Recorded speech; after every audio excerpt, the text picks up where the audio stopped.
Mamaie, acum vreau un mesaj pentru Aurel, Asta? pentru băiatul tău. Da. Care? Pentru Aurel, un mesaj. Da? Da. Mulți ani să fii sănătos. Da? Câți ani are, mă, de când a plecat de aici?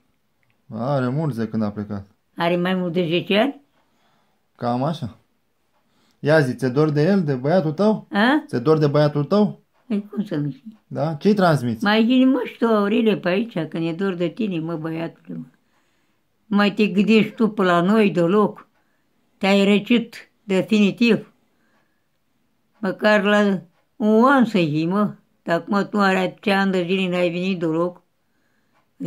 Așa, ceartă-l că te aude. Ceartă-l că o să te audă. Te aude? Da. Să auzi. Așa, ceartă. Te-ai răcit de noi, m-a răcit de mamă, nu m-a răcit de tată, de nic, mă. Te-ai răcit, te-ai trezit în toate părțile, mă. Te-a crescut aia, mă. Ai prins dragostea de urâția aia, De americani. de americani aia, plăgâni aia. A? Ce-i că te-ai răcit așa? De n-ai mai venit pe aici. Mâine cum stai acolo? Ai casă la București, stai la casa ta, mă. A făcut cochii să v-ați de ei. Pe tine cine te-a crescut? N-ai stat acasă? Te duceai la școală, vineai de la școală? Eu mă duceam la câmp. A?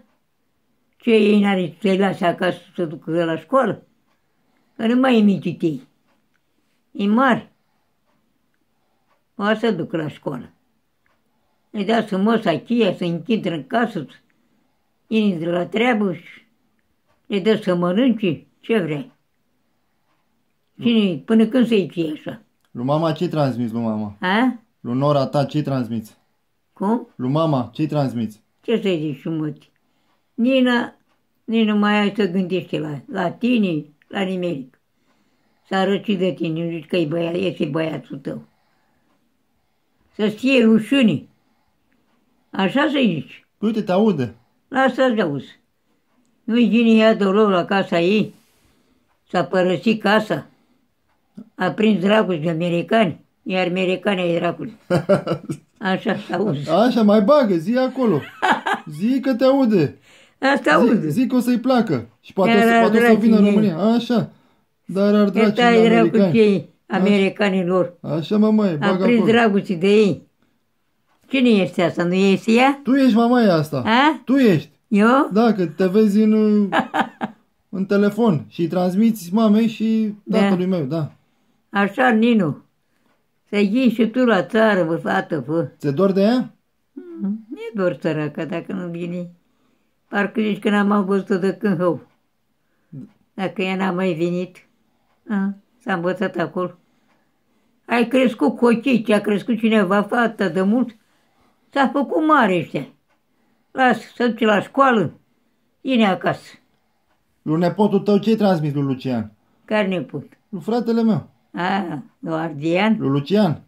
Ăsta, Ăsta mare. da. Lucian? Da. Păi Lucian are băieți mai mari ca Ardian. Are un băiat și o fată. Vezi? Are și fată. Da, fetiță dulce. Care-i mai mare? Băiatul. Băiatul? Are 13 ani, da. Se duce la școală. Se duce la școală și fata se duce la școală. Învață limba americanii. Știu și... Știi? Da, știu. Oh. Și românește. Nu știi? Ba da, știe și Știi românește. românește? Da, mamaie. A? Și lui Adrian ce-i transmis lui Adrian? Păi ce să-i ardisc? Sănătate. Ce să fac? Zic, Ardine, nu te mai cunosc. În ei pe nu te cunosc. Ne-ai mai venit tu de când erai mic. A? Are doi băieți. Doi băieți Da, are el? da. Are fată. N-are fată, numai Lucian are Numai fată. nu Lucian are. Da, da, da. Dacă Dumnezeu așa le-a dat. A? Și în încheiere ce spui, mamaie? Ce mai spui lui tata în încheiere?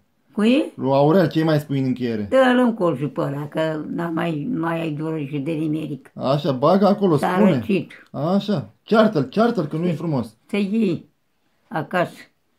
Asta la păgânii aia acolo, la rechinii aia acolo. Aia e rechini. Aia-i dracului. Sălbatici. Are milă de tine aia. Ai de capul vostru. Ați plecat acasă, aveți unde să stați. V-ați dus să stați America. Eu la America, dracu, să băi și. Am prins dragoste de ea. Da, o dracu. Bravo, mama, îmi Ai place. stat și ai stat, vino dracu la casă. Nu sta acolo. Bravo, mama, ești tare de tot. Hai, la revedere. La revedere. Fă-i cu mâna, fă-le cu mâna. Așa, La mama, revedere, hai, la băieți. revedere, pa.